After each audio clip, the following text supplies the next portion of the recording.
This video is going over how your entire social life can fly or fail based on the results of the Jimmy Kimmel situation results. This is not going over the political aspect whatsoever. Fast recap, Jimmy Kimmel said this about the Charlie Kirk situation, and ABC suspended his show. This is apparently due to some government and private interests, but there was a ton of backlash, which resulted in it ultimately being brought back. Now, imagine this whole situation as a social circle. You have a great group of friends, good buddy old pals who just get along fantastically, except for one person, Bob. You don't like Bob, and you have a feeling he probably doesn't like you. He makes you the butt of all of his jokes, but he does it subtly enough that it doesn't warrant rebuffing from people within the group. You decide to plan a sushi event and invite all of your friends. Well, except him.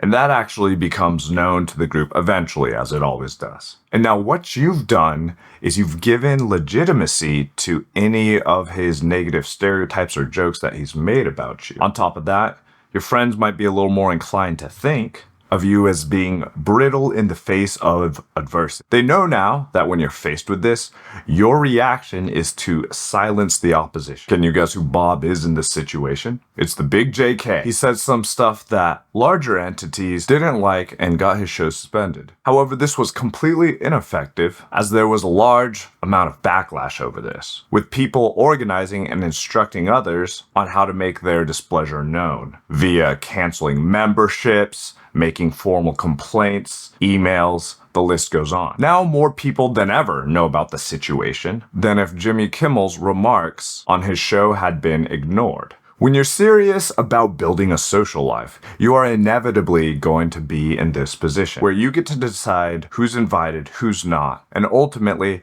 how to confront negativity. Don't fall for the silence trap. As a leader of the social group, you're gonna have to be able to handle critical remarks without going through the all too familiar nuclear option of completely cutting somebody out from the group, even if it's just one event. Your friends are also going to see if you take the high road and you don't respond in kind with cutting remarks to another person, no matter how well disguised, they're gonna respect you. And eventually down the road, what happens is Bob either A, stops his remarks and hands you an olive branch, or B, keeps up the remarks and then people distance themselves from him because they don't want to be around somebody that does that to one of their friends. More details, context, or insights of your own, please let me know.